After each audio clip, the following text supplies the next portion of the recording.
Digital ವ್ಯಸನದಿಂದ ಹೊರಬರುವುದು ಹೇಗೆ?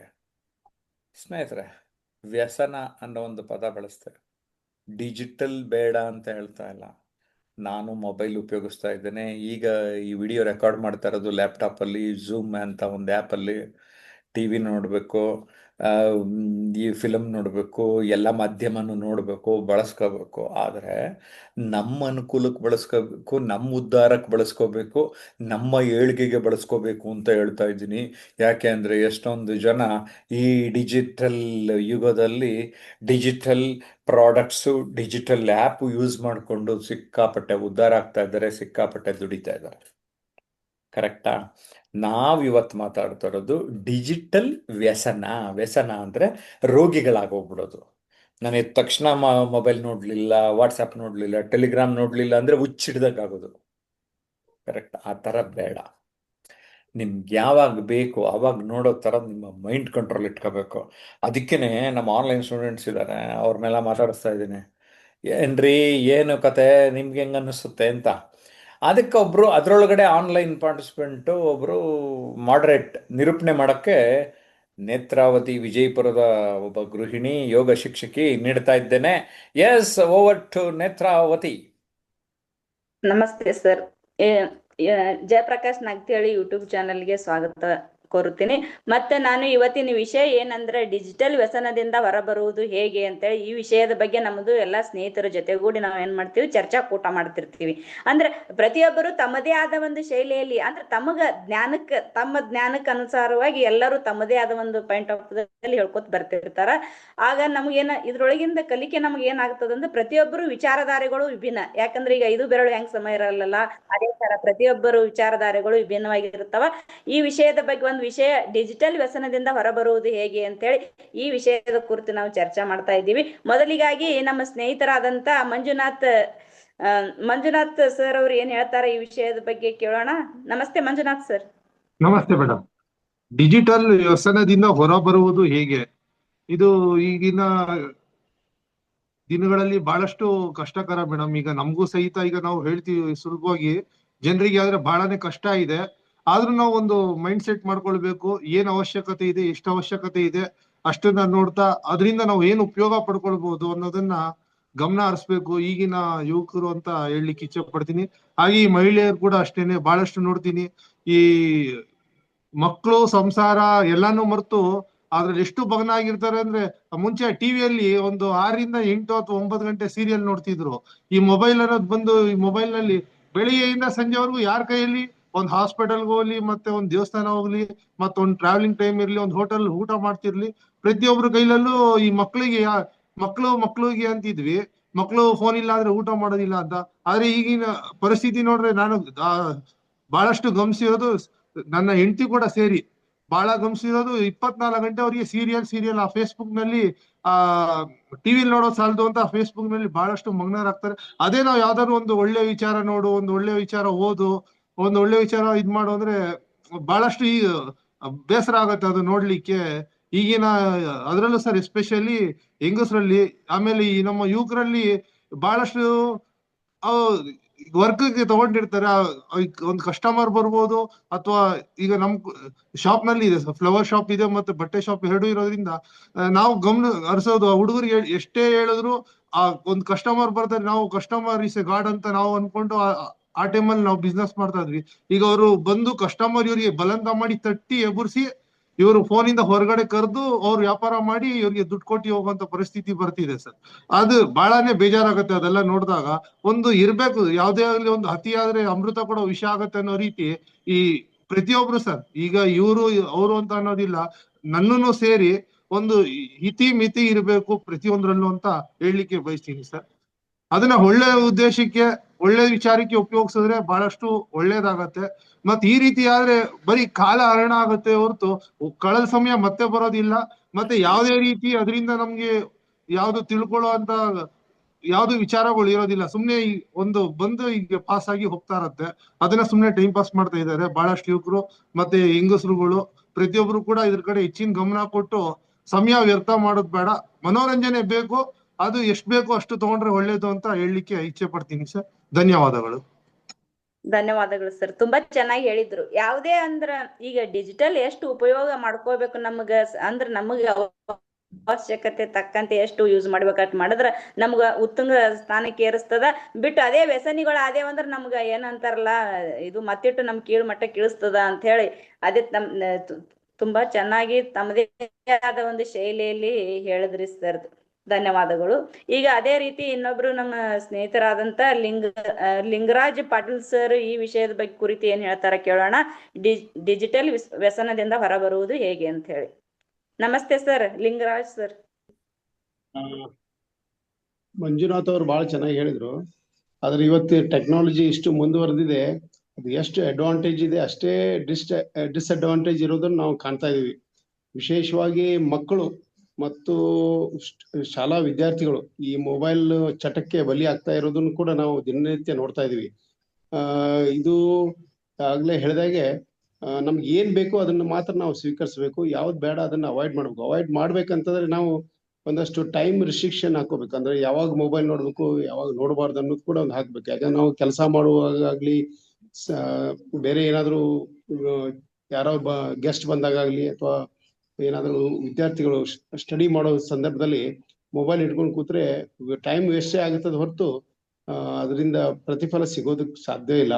ಹೀಗಾಗಿ ನಾನು ವೈಯಕ್ತಿಕವಾಗಿ ನನಗೂ ಅಂದ್ರೆ ಬೇರೆ ಬೇರೆ ಸೋಷಿಯಲ್ ಇದ್ರಲ್ಲಿ ನಾನು ಇರೋದ್ರಿಂದ ಬಹಳಷ್ಟು ಗ್ರೂಪ್ ಅಲ್ಲಿ ನನಗೆ ಬೇಡ ಅಂದ್ರೂ ಹಾಕಿರ್ತಾರೆ.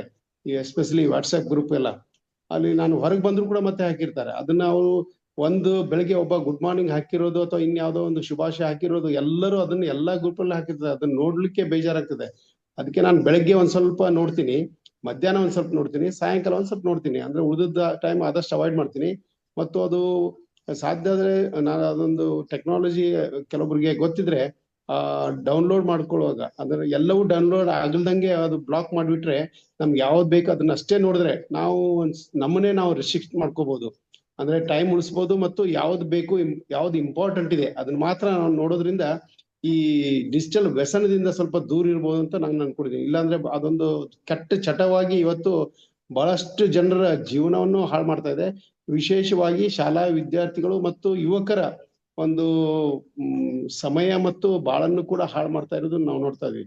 ಅದನ್ನ ನಾವು ವಿಶೇಷವಾಗಿ ಹಿರಿಯರು ನಾವು ತಿಳಿದಂತವ್ರು ಸ್ವಲ್ಪ ಅಂತ ವಿದ್ಯಾರ್ಥಿಗಳಿಗೆ, ಯುವಕರಿಗೆ ಮಾರ್ಗದರ್ಶನ ಮಾಡ್ಬೇಕು. ಅದರಿಂದ ಏನ್ ಅಡ್ವಾಂಟೇಜ್ ಇದೆ, ಏನ್ ಡಿಸ್ಅಡ್ವಾಂಟೇಜ್ ಇದೆ, ಹೆಚ್ಚಾಗಿ ಡಿಸ್ಅಡ್ವಾಂಟೇಜೇ ಕಾಣ್ತಾ ಇರೋದನ್ನ ನಾವು ನೋಡ್ತಾ ಇದ್ವಿ. ಅದ್ರ ಬಗ್ಗೆ ನಾವು ತಿಳುವಳಿಕೆ, ಜಾಗೃತಿ ಮಾಡುವಂತ ಕೆಲಸ ನಾವು ಮಾಡೋದ್ರಿಂದ ಒಂದಷ್ಟು ಈ ವ್ಯಸನದಿಂದ ಸ್ವಲ್ಪ ದೂರ ಇರ್ಬೋದು ಅಂತ ಅನ್ಸುತ್ತೆ. ಮತ್ತು ಕೆಲವೊಬ್ರು ಎರಡೆರಡು ಮೊಬೈಲ್ ಇಟ್ಟಿರ್ತಾರೆ, ನಾಲ್ಕು ಸಿಮ್ ಇಟ್ಕೊಂಡಿರ್ತಾರೆ, ಹೊಸ ಹೊಸ ಮೊಬೈಲ್ ತೊಗೊಳ್ತಾರೆ. ಅದು ಕೂಡ ಒಂದು ರೀತಿ ಈ ಚಟಕ್ಕೆ ಕಾರಣ ಆಗ್ತದಂತ ನಾನು ಅನ್ಕೊಂಡಿದೀನಿ. ಯಾವ್ದೋ ಒಂದು ಮೊಬೈಲ್ ನಮ್ಗೆ ಪರ್ಪಸ್ ಸರ್ವ್ ಆಗ್ತದೆ ಸಾಕು, ಅದನ್ನೇ ಯೂಸ್ ಮಾಡ್ಕೊಂಡು ಅದ್ರಲ್ಲೇ ನಾವು ಸಂತೃಪ್ತಿಯಿಂದ ಏನ್ ಬೇಕು ಅದನ್ನ ತೆಗೆದುಕೊಂಡ್ರೆ ಸ್ವಲ್ಪ ಅದರಿಂದ ದೂರ ಇರ್ಬೋದು. ಮತ್ತೆ ವಿಶೇಷವಾಗಿ ಇತ್ತೀಚೆಗೆ ನಾನು ನೋಡ್ತಾ ಇದ್ದೀನಿ ಈ ರೀಲ್ಸ್ಗಳು ನೋಡು ಚಟ ಬಹಳಷ್ಟು ಆಗಿದೆ ಜನರದು. ಅದಕ್ಕೆ ಒಂದ್ಸಲ ಮನುಷ್ಯ ಅದ್ರ ಬೆನ್ನ ಹತ್ತಿದರೆ ಬಿಡ್ತಾ ಇಲ್ಲ. ಯಾಕಂದ್ರೆ ನಾನು ಬಹಳಷ್ಟು ನಮ್ಮ ಫ್ರೆಂಡ್ಸ್ ನೋಡ್ತಾ ಇರ್ತೀನಿ, ಕೆಲವೊಬ್ರಂತೂ ಬಾತ್ರೂಮ್ಗೆ ಹೋಗುವಾಗ ಸಹಿತ ತಗೊಂಡೋಗಿ ಅದ್ರ ರೀಲ್ಸ್ ನೋಡ್ಕೊತ ಕುಂತಾರೆ. ಅಷ್ಟ್ರ ಮಟ್ಟಿಗೆ ಚಟಕ್ಕೆ ಬಲಿ ಆಗ್ತಾ ಇದೆ. ಅಂದ್ರೆ ವ್ಯಸನಕ್ಕೆ, ಡಿಜಿಟಲ್ ವ್ಯಸನಕ್ಕೆ ಬಲಿ ಆಗ್ತಾ ಇದೆ, ವೇಸ್ಟ್ ಮಾಡ್ತಾ ಇದಾರೆ ಟೈಮ್. ಅದರಿಂದ ಹೊರಗೆ ಬರ್ಬೇಕು, ಅದನ್ನ ನಾವು ಎಲ್ಲರಿಗೂ ಹೇಳ್ಬೇಕು ಅಂತ ನನ್ನ ಅನಿಸಿಕೆ. ಧನ್ಯವಾದಗಳು ಸರ್, ತುಂಬಾ ಚೆನ್ನಾಗಿ ಹೇಳಿದ್ರಿ. ಯಾಕಂದ್ರ ಈಗ ಇವತ್ತಿನ ಯುವಕರು ಏನಂದ್ರ ಬರೇ ಅದೊಂದು ವ್ಯಸನ ಅಂದ್ರ ಅವಾಗ ಬರೇ ನಾವು ಮದ್ಯಪಾನ, ಧೂಮಪಾನ ಮಾಡಿದ್ರ ಅಟ್ಟೆ ವ್ಯಸನಿ ಅಂತಂತಿದ್ದೀವಿ. ಇವತ್ತಿನ ದಿವ್ಸ ಏನದ ಈ ವ್ಯಸನ ಅಂದ್ರ ಇದು ಅದಕ್ಕಿಂತ ಹೆಚ್ಚಿಂದ ಅಂತೇಳಿ ಅನಿಸ್ತದ ಇವತ್ತಿನ ದಿವಸ, ಇವತ್ತಿನ ಕಾಲಘಟ್ಟದಲ್ಲಿ ಅಂತೇಳಿ ಅನಿಸ್ತದ ಸರ್. ಧನ್ಯವಾದಗಳು, ತುಂಬಾ ಚೆನ್ನಾಗಿ ಹೇಳಿದ್ರಿ. ಇದೇ ವಿಷಯದ ಕುರಿತು ಇನ್ನೊಬ್ಬರು ಸ್ನೇಹಿತರಾದಂತ ಶಂಕರ್ ಸರ್ ಅವ್ರು ಏನ್ ಹೇಳ್ತಾರೆ ಕೇಳೋಣ. ನಮಸ್ತೆ ಶಂಕರ್ ಸರ್. ಶಂಕರ್ ಸರ್. ನಮಸ್ತೆ. ನಮಸ್ತೆ ಮೇಡಮ್. ನಮಸ್ತೆ ಎಲ್ಲ ಸ್ನೇಹಿತರಿಗೂ. ಈಗ ಡಿಜಿಟಲ್ ವ್ಯಸನದಿಂದ ಹೊರಬರುವುದು ಹೇಗೆ ಅನ್ನೋದು ವಿಚಾರ. ಇತ್ತೀಚಿನ ಕೆಲವು ವರ್ಷಗಳಿಂದ ಗಮನಿಸೋದಾದ್ರೆ ಈ ಡಿಜಿಟಲ್ ವ್ಯಸನ ಅನ್ನೋದು ಜಾಸ್ತಿ ಆಗಿದೆ. ಈ ಮುಖ್ಯವಾಗಿ ಈಗ ಈ ಜಿಯೋ ಬರೋದಕ್ಕಿಂತ ಮುಂಚೆ ಸ್ವಲ್ಪ ಇದು ಕಡಿಮೆ ಇತ್ತು. ಈ ಜಿಯೋ ಎಲ್ಲ ಬಂದ ನಂತರ ಈ ಡಟಾಗಳಲ್ಲಿ ಎಲ್ಲ ಈ ಫ್ರೀ ಡಟಾಗಳು ಸಿಗೋದು, ಈಗ 3 ತಿಂಗಳು ರೀಚಾರ್ಜ್ ಇವೆಲ್ಲ ಬಂದ ನಂತರ ಅಂತೂ ಆ ಡಟಾ ಒಂದ್ ರೀತಿ ಮೊಬೈಲ್ ಡಟಾ ಫ್ರೀ ಆಗಿ ಸಿಕ್ಕಂಗ್ ಆಗೋಗ್ಬಿಟ್ಟಿದೆ. ಅದ್ರಲ್ಲೂ ಈ ಕಾಲೇಜು ಹುಡುಗ ಹುಡುಗಿರು ಜಾಸ್ತಿ ಉಪಯೋಗಿಸ್ತಾರೆ ಇದನ್ನ. ಕಾಲೇಜು ಹುಡುಗ ಹುಡುಗಿರು ಇರ್ಬೋದು, ಮನೆಯಲ್ಲಿ ಗೃಹಿಣಿಯರು ಇರ್ಬೋದು, ವಯಸ್ಸಾಗಿರೋರು ಇರ್ಬೋದು, ಯುವಕರು ಇರ್ಬೋದು, ಪ್ರತಿಯೊಬ್ರು ಈ ಮೊಬೈಲ್ ಬಳಕೆ ಅನ್ನೋದು ಜಾಸ್ತಿ ಆಗೋಗಿದೆ. ಮುಖ್ಯವಾಗಿ ಅದನ್ನ ನಾವು ಯಾವ್ದಕ್ ಬಳಸ್ತೀವಿ ಅನ್ನೋದು ನಮ್ಮ ಅರಿವಿನಲ್ಲಿ ಇರ್ಬೇಕದು. ನಾವು ಅನವಶ್ಯಕವಾಗಿ ಯಾವ್ಯಾವ್ದಕ್ಕೂ ಬರೀ ಕೇವಲ ರೀಲ್ಸ್ ನೋಡೋದು, ಅನಗತ್ಯವಾಗಿ ವಿಡಿಯೋಗಳನ್ನ ನೋಡೋದು, ಅಥವಾ ಬೇರೆ ಇನ್ನೇನೋ ವಾಟ್ಸಪ್ ಅಲ್ಲಿ ಬರೀ ಫಾರ್ವರ್ಡ್ ಮೆಸೇಜು, ಅನಗತ್ಯ ವಿಚಾರಗಳನ್ನ ಹಂಚೋದಕ್ಕಷ್ಟೇ ಇದನ್ನ ಬಳಸಬಾರ್ದು. ಈಗ ಜಯಪ್ರಕಾಶ್ ನಾಗತಿಹಳ್ಳಿ ಸರ್ ಹೇಳಿದ್ರು, ಅದನ್ನ ನಾವು ಯಾವ ತರ ಬಳಸ್ಕೋಬೇಕು, ನಮ್ಮ ಅನುಕೂಲಕ್ಕೋಸ್ಕರ, ನಮ್ಮ ಪ್ರಗತಿಗೋಸ್ಕರ ಬಳಸ್ಕೊಂಡ್ರೆ ಅದು ತುಂಬಾ ಉಪಯೋಗ ಇದೆ, ಇಲ್ಲ ಅಂತಲ್ಲ. ಇತ್ತೀಚಿನ ದಿನಗಳಲ್ಲಿ ಏನಾಗಿದೆ ಅಂದ್ರೆ ಈ ಡಿಜಿಟಲೀಕರಣ ಎಲ್ಲಾ ಕಡೆಗೂ ಡಿಜಿಟಲೀಕರಣನೇ ಆಗ್ತಾ ಇದೆ. ಈಗ ತುಂಬಾ ಕಡೆ ವರ್ಕ್ ಫ್ರಮ್ ಹೋಮ್ ಆಗೋಗಿದೆ. ಈಗ ಪ್ರತಿಯೊಂದನ್ನು ಮೊಬೈಲ್ ಇಲ್ದಲೇ ಯಾವ್ದು ನಡೆಯಲ್ಲ. ಸೊ ಹಂಗಾಗಿ ಡಿಜಿಟಲೀಕರಣ ಇರ್ಬೇಕು, ಆದ್ರೆ ಅದನ್ನ ನಾವು ವ್ಯಸನ ಮಾಡ್ಕೋಬಾರ್ದು. ಈಗ ಆಗ್ತಾ ಇರೋದು ಅದೇನೆ, ತುಂಬಾ ಜನ ಅದನ್ನ ವ್ಯಸನ ಮಾಡ್ಕೊಂಡಿದ್ದಾರೆ. ಯಾವ್ದಕ್ಕೆ ಅಗತ್ಯ ಇದೆ, ಎಷ್ಟ್ ಅಗತ್ಯ ಇದೆ ಅಷ್ಟನ್ನ ಮಾತ್ರ ಬಳಸ್ಕೊಂಡ್ರೆ ಅದು ನಮ್ಮ ಜೀವನಕ್ಕೆ ಅನುಕೂಲ ಆಗುತ್ತೆ.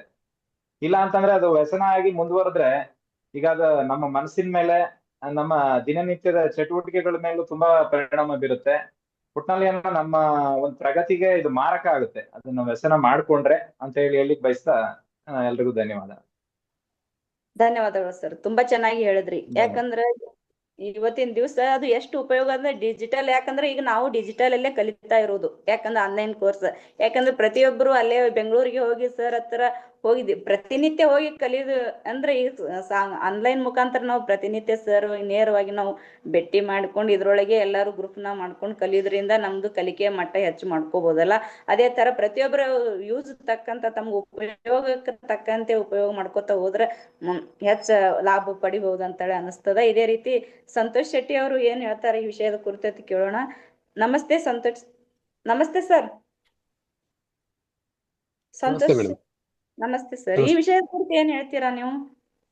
ಡಿಜಿಟಲ್ ವ್ಯಸನದಿಂದ ಹೊರ ಬರುವುದು ಹೇಗೆ ಅಂತ ಹೇಳಿ ಈ ವಿಷಯದ ಕುರಿತು ಹೇಳ್ತೀರಾ? ಹೌದು, ನಾವು ಎಲ್ಲ ಸುಮಾರು ಕಡೆ ಈ ವಿಚಾರನ ಈ ಅನುಭವನ ಎಲ್ರಿಗೂ ಸಾಮಾನ್ಯ ಬರುತ್ತದೆ. ನಮಗೂ ವೈಯಕ್ತಿಕವಾಗಿ ನನಗೂ ಆಗಿದೆ ಎಷ್ಟೊಂದ್ಸಲ. ನಾವು ನೋಡ್ತಾ ನಮ್ಗೆ ಯಾವ ರೀತಿ ನಾವು ಕಳೆದೋಗ್ತೇವೆ ಅನ್ನುವಂಥದ್ದೇ ಗೊತ್ತಾಗುದಿಲ್ಲ. ಆಮೇಲೆ ನಮ್ಗೆ ಮನವರಿಕೆ ಆದಾಗ ಅದರಿಂದ ಹೊರಗಡೆ ಬರುವಂತ ಪ್ರಯತ್ನ ಮಾಡ್ತೇವೆ. ಈ ತರದ್ದು ನಾವೊಂದ್ಸಲ ಅದರಲ್ಲಿ ಮುಳುಗುವಂತದ್ದು ಮತ್ತೆ ಹೊರಗಡೆ ಬರುವಂತ ಈ ಪ್ರಕ್ರಿಯೆ ಯಾವಾಗೂ ಆಗ್ತಾ ಇರ್ತದೆ. ಹಾಗಾಗಿ ನಾವು ಯಾವ್ದಾದ್ರು ವಿಡಿಯೋನ ಅಥವಾ ಏನಾದ್ರು ನೋಡ್ಬೇಕಾದ್ರೆ ಯಾಕಂದ್ರೆ ಈ ವ್ಯಸನಕ್ಕೆ ಹೋಗ್ಬಾರ್ದು ಅನ್ನುವಂಥದ್ದಾದ್ರೆ ನಾವು ಒಂದು ಚೌಕಟ್ಟಲ್ಲಿ ಮೊಬೈಲ್ ಅನ್ನ ನೋಡುವಾಗ ಅದಕ್ಕೆ ಒಂದು ನೋಡುವಂತ ಒಂದು ಫ್ರೇಮನ್ನ ಮಾಡ್ಕೊಂಡಾಗ ನಮ್ಗೆ ಅದು ಸುಲಭ ಆಗ್ತದೆ ಅಂತ ಹೇಳಿ ನನ್ನ ಒಂದು ಅನಿಸಿಕೆ. ಮತ್ತೆ ಹೆಚ್ಚಿನ ಈ ಮೊಬೈಲ್ ವ್ಯಸನ ಚಿಕ್ಕ ಮಕ್ಕಳಿಗೆ ಆಗುವಂತದ್ದನ್ನ ನಾವು ಗಮನಿಸ್ಬೋದು. ಅವರುಗಳು ಯಾವಾಗ್ಲೂ ಮೊಬೈಲ್ ಅಲ್ಲಿ ಇಟ್ಕೊಂಡು ಯಾರಾದ್ರೂ ಮನೆಗೆ ಬಂದಾಗ ಅವ್ರ ಹತ್ರ ಮಾತಾಡಿಸುವಂತದ್ದು. ಇದು ಮೊದಲು ಮೊಬೈಲ್ ಬರೋದಕ್ಕಿಂತ ಮೊದಲು ಮಕ್ಕಳೆಲ್ಲ ಏನಂದ್ರೆ ಎಲ್ರು ಮನೆಯವರ ಹತ್ರ ಆಗ್ಲಿ ಅಥವಾ ನೆಂಟರಿಷ್ಟರ ಹತ್ರಗಳ ಮನೆಗೆ ಬಂದಾಗ ಅವ್ರ ಹತ್ರ ಮಾತಾಡುವಂತದ್ದು ಒಂದು ಸಂಪ್ರದಾಯ ಇತ್ತು. ಅದೆಲ್ಲ ಕ್ರಮೇಣ ಈ ಮೊಬೈಲ್ ಇಂದಾಗಿ ಏನಂದ್ರೆ ಅವ್ರ ಅವ್ರ ಕೋಣೆಯಲ್ಲಿ ಉಳ್ಕೊಂಡು ಯಾರಾದ್ರೂ ಬಂದ್ರೆ ಮಾತಾಡುವಂತದ್ದಾಗ್ಲಿ, ಈ ಸಂಬಂಧಗಳು ಬೇರೆ ಬೇರೆ ವಿಚಾರಗಳಿಂದ ದೂರ ಆಗ್ತಾ ಇದೆ. ಅಂದ್ರೆ ಒಂದ್ ನೆಂಟರ ಹತ್ರ ಬಂದಾಗ ಹೇಗ್ ಮಾತಾಡ್ಬೇಕು, ಈ ತರದೆಲ್ಲ ಅದು ಆ ಸಂಸ್ಕೃತಿ ದೂರ ಆಗ್ತಿದೆ ಈ ಮೊಬೈಲ್ ವ್ಯಸನದಿಂದಾಗಿ. ಮತ್ತೆ ಮೊಬೈಲ್ ನಲ್ಲಿ ನಾವೀಗ ನಾವು ಅದರಲ್ಲಿ ಬರುವಂತ ಏನ್ ನಮ್ಗೆ ಉಪಯೋಗ ಆಗುವಂತದ್ದಿದೆ. ಮತ್ತೆ ಈಗ ನಾವು ಉದಾಹರಣೆಗೆ ನಾವು ಕ್ಲಾಸನ್ನೇ ನೋಡುವಂತದ್ದು, ನಾವು ಎಲ್ಲೋ ಇರ್ತೇವೆ. ಈಗ ಇತ್ತೀಚೆಗೆ ನಾವು ಏನಾದ್ರು ಕಲಿಬೇಕಾದ್ರೆ ಮೊಬೈಲ್ ಇಂದ ಎಲ್ಲಿ ಕೂತು ಬೇಕಾದ್ರೂ ನಾವು ಏನನ್ನು ಬೇಕಾದ್ರೂ ಕಲಿಬಹುದು. ವ್ಯಸನದಿಂದ ಒಂದ್ಸಲ ನಾವು ಅಲ್ಲಿಗೆ ಇದಾದ್ರೆ ಮತ್ತೆ ಅದರಿಂದ ಹೊರಗಡೆ ಬರುವಂತದ್ದು ಬಹಳ ಕಷ್ಟ ಆಗ್ತದೆ. ಹಾಗಾಗಿ ಮತ್ತೆ ನಮ್ಮ ನಾವು ಯಾಕೆ ಮೊಬೈಲ್ ಅನ್ನ ನೋಡ್ಬಾರ್ದು ಅನ್ನುವಂಥದ್ದನ್ನ ಮೊದಲು ಆಲೋಚನೆ ಮಾಡಿ ಅದಾದ ನಂತರ ನಾವು ಮೊಬೈಲ್ ಅನ್ನು ಉಪಯೋಗ ಮಾಡುವಂತದ್ದು ಒಳಿತು ಅನ್ನೋಂಥ. ಧನ್ಯವಾದಗಳು ಸರ್, ತುಂಬಾ ಚೆನ್ನಾಗಿ ಹೇಳಿದ್ರಿ, ಧನ್ಯವಾದಗಳು. ಇದೇ ತರ ಇನ್ನೊಬ್ರು ಸ್ನೇಹಿತರಾದಂತ ಈ ವಿಷಯದ ಕುರಿತು ಏನ್ ಹೇಳ್ತಾರೆ ಕೇಳೋಣ. ಹೊಂಗಮ್ಮ ಮೇಡಮ್, ಈ ವಿಷಯದ ಕುರಿತು ಏನ್ ಹೇಳ್ತೀರಾ? ಹೇಳ್ಬೋದಾ? ಮಾತಾಡ್ತೀರಾ? ಅನ್ಮ್ಯೂಟ್ ಮಾಡ್ತೀವಿ. ವ್ಯಾಸಂಗದಿಂದ ಬರಬಹುದು ಹೇಗೆ ಮ್ಯಾಮ್?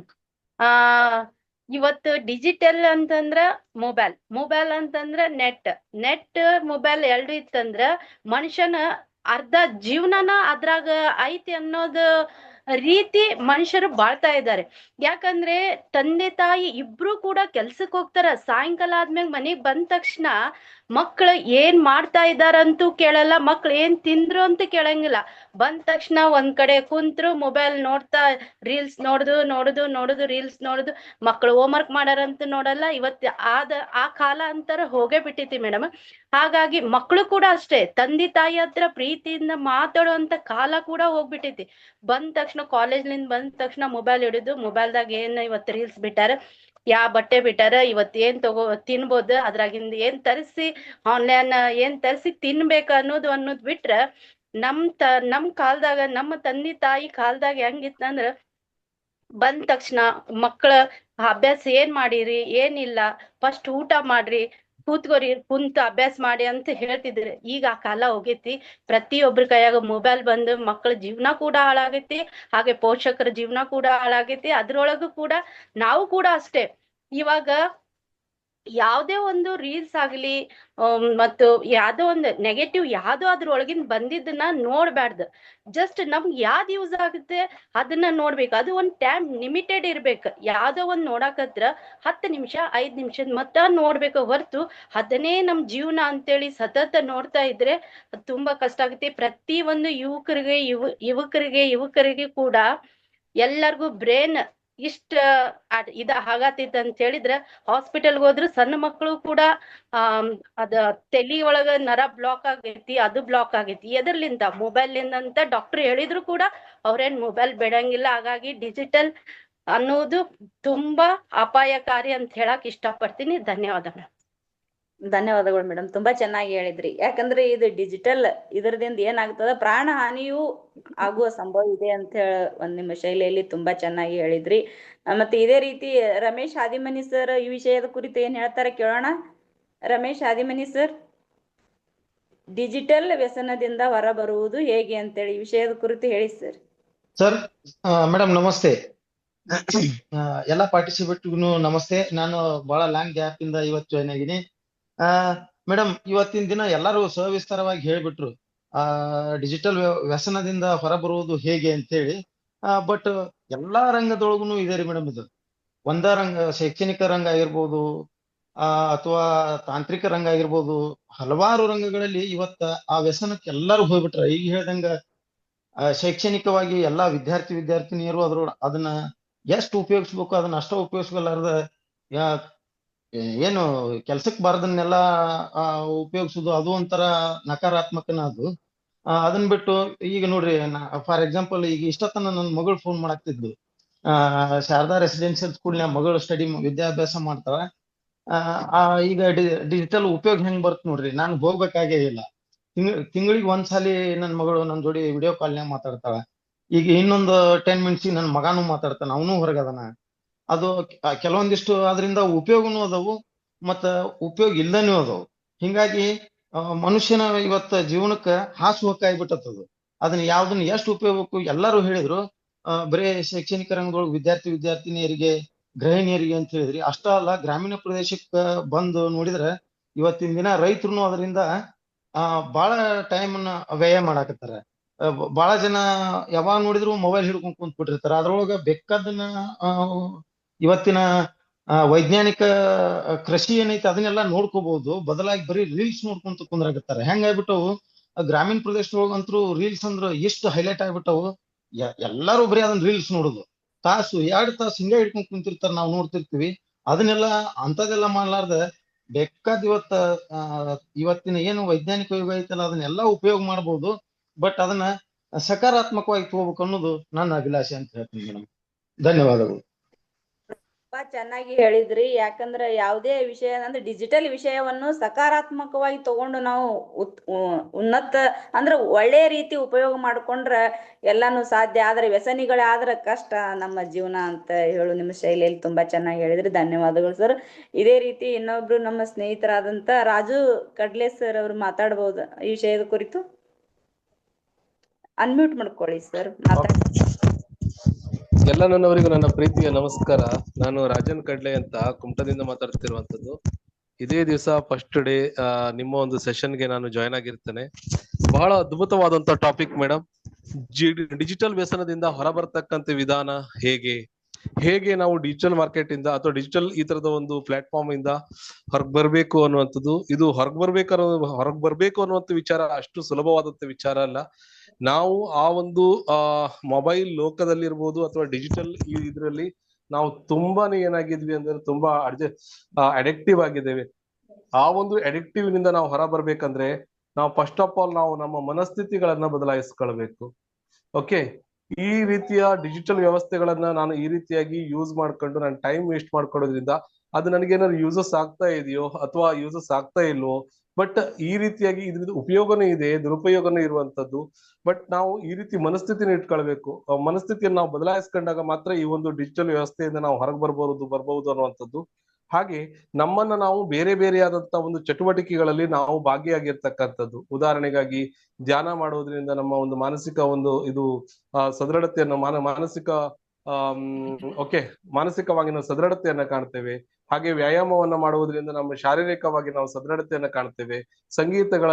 ಸಂಗೀತ ಪಾಠಶಾಲೆಗಳಿಗೆ ಹೋಗಿ ತರಬೇತಿ ಪಡೆಯುವುದರ ಮೂಲಕ, ನೃತ್ಯವನ್ನ ಮಾಡುವುದರ ಮೂಲಕ, ಬೇರೆಯಾದಂತ ಒಂದು ಆಕ್ಟಿವಿಟೀಸ್ ಗಳಲ್ಲಿ ನಮ್ಮನ್ನ ನಾವು ತೊಡಗಿಸಿಕೊಳ್ಳುವುದರಿಂದ ನಾವು ಏನ್ ಮಾಡ್ಬೋದಪ್ಪ ಅಂತಂದ್ರೆ ಡಿಜಿಟಲ್ ಈ ವ್ಯಸನದಿಂದ ನಾವು ಹೊರಬರ್ಬಹುದು ಅಂತ ಹೇಳಲಿಕ್ಕೆ ಇಷ್ಟಪಡ್ತಾ ಇದ್ದೇನೆ. ಹಾಗೆ ಇದರಿಂದ ಬರ್ತಕ್ಕಂಥ ದುಷ್ಪರಿಣಾಮಗಳು ಯಾವ್ಯಾವುದು? ಈಗ ನಾನೀಗ ಒಂದು ಡಿಜಿಟಲ್ ಪ್ಲಾಟ್ಫಾರ್ಮ್ಗಳನ್ನ ನಾನು ಯೂಸ್ ಮಾಡ್ತಾ ಇದ್ದೇನೆ ಅಂತಂದ್ರೆ ಅದರಿಂದ ಯಾವ್ಯಾವ ರೀತಿಯ ಎಫೆಕ್ಟಿವ್ ನನ್ನ ಶರೀರದಲ್ಲಿ ಆಗ್ತದೆ, ಬಟ್ ಇದು ನನ್ನ ಒಂದು ಕರಿಯರಿಗೆ ಯೂಸಸ್ ಆಗ್ತದೋ ಇಲ್ಲೋ. ಓಕೆ, ಅದರ ದುಷ್ಪರಿಣಾಮವನ್ನ ನಾವು ಸರಿಯಾದ ರೀತಿಯಲ್ಲಿ ಅರ್ಥ ಮಾಡ್ಕೊಂಡು ನಮಗೆ ಎಷ್ಟು ಅವಶ್ಯಕತೆ ಇದೆಯೋ, ನಮಗೆ ಇದರ ಅವಶ್ಯಕತೆ ಎಷ್ಟಿದೆಯೋ ಅದನ್ನ ನಾವು ಬಳಕೆ ಮಾಡ್ಕೊಂಡು ಮೂವ್ಮೆಂಟ್ ಆಗಿದ್ರೆ ನಾವು ಮುಂದಿನ ದಿನಗಳಲ್ಲಿ ಒಂದು ಒಳ್ಳೆಯ ರೀತಿಯ ಒಂದು ಸಾಧನೆ ಮಾಡ್ಲಿಕ್ಕೂ ಸಹ ಈ ಒಂದು ಪ್ಲಾಟ್ಫಾರ್ಮ್ ಯೂಸಸ್ ಆಗ್ತದೆ ಅನ್ನುವಂಥದ್ದು ನನ್ನ ಒಂದು ಅಭಿಮತ. Thank you madam, thank you. ನಮಸ್ತೆ ಮೇಡಮ್. ನಮಸ್ತೆ. ಧನ್ಯವಾದಗಳು. ತುಂಬಾ ಚೆನ್ನಾಗಿ ಹೇಳಿದ್ರಿ, ನಿಮ್ಮದೇ ಆದ ಒಂದು ಶೈಲಿಯಲ್ಲಿ ತುಂಬಾ ಚೆನ್ನಾಗಿ ಹೇಳಿದ್ರಿ. ಅದೇ ರೀತಿ ನವೀನ್ ಕುಮಾರ್ ಸರ್ ಈ ವಿಷಯದ ಬಗ್ಗೆ ಏನ ಹೇಳ್ತಾರ? ನಮಸ್ತೆ sir, Naveen Kumar sir, unmute ಮಾಡ್ಕೊಳ್ಳಿ. ಈ ಪೇರೆಂಟ್ಸ್ ಅಂದ್ರೆ ಅವ್ರ ಹಠ ಮಾಡೋದನ್ನ ತಡೆಯೋದಕ್ಕೋಸ್ಕರ ಮೊಬೈಲ್ ಕೊಟ್ಟೆ ಅವ್ರನ್ನ ಸುಮ್ಮನಿರಿಸ್ಬೇಕಾಗಿದೆ. ಆ ಮಟ್ಟಕ್ಕೆ ಹೋಗ್ತಾ ಇದೆ ಮೇಡಮ್ ಇವತ್ತಿನ. ಅಂದ್ರೆ ಪ್ರತಿಯೊಂದಕ್ಕೂ ಮೊಬೈಲ್ ಒಂದ್ ಸೊಲ್ಯೂಷನ್ ಅನ್ನೋ ತರ ನೋಡ್ತಾ ಇದಾರೆ. ಆದ್ರೆ ಅದರಿಂದ ಎಷ್ಟು ಹಾಳಾಗ್ತಿದೆ ಅಥವಾ ಮಕ್ಳಿಗೆ ಎಫೆಕ್ಟ್ ಆಗುತ್ತೆ ಅನ್ನೋದ್ರ ಬಗ್ಗೆ ಯಾರು ಅಂದ್ರೆ ಅಷ್ಟು ಯೋಚನೆ ಮಾಡ್ತಾ ಇಲ್ಲ ಮೇಡಮ್. ಧನ್ಯವಾದಗಳು ಸರ್ ಈ ವಿಷಯದ ಕುರಿತು ಇದು ಯಾಕಂದ್ರೆ ಈಗಿನ ಚಿಕ್ಕ ಮಕ್ಕಳಿಗೆ ನಾವು ತಾಯಂದಿರು ಏನ್ ಮಾಡಾಕತ್ತೀವಿ ಅಂದ್ರ ಅವು ಮಕ್ಕಳಿಗೆ ಅಳ್ತಾವಂತ ಕಮ್ಮಿ ಆದ್ರೆ ಸಾಕಂತ ಹೇಳಿ ಈ ಹುಟ್ಟಿದ ಖುಷಿಸುದೇ ಮೊಬೈಲ್ ಕೊಟ್ಟು ಬಿಡೋದು, ಅದ್ರ ಹಾಡ ಏನೇ ಒಟ್ಟು ಹಚ್ಚಿ ಸಮಾಧಾನ ಮಾಡುವ ಒಂದು ರೀತಿಯಲ್ಲಿ ಈಗ ಇವತ್ತಿನ ಜನರ ಮನಸ್ಥಿತಿ ಆ ತರ ಆಗ್ಬಿಟ್ಟಿದೆ ಅಂತೇಳಿ ಜಯಪ್ರಕಾಶ್ ಯೂಟ್ಯೂಬ್ ಚಾನಲ್ಗೆ ಹೆಚ್ಚು ಕಮೆಂಟ್ ಮಾಡಿ ಮತ್ತು ಲೈಕ್ ಮಾಡಿ ಸಬ್ಸ್ಕ್ರೈಬ್ ಮಾಡಿ ಅಂತ ಹೇಳಿ ನನ್ನ ಮಾತು ಮುಗಿಸ್ತೀನಿ. ಧನ್ಯವಾದಗಳು ಸರ್.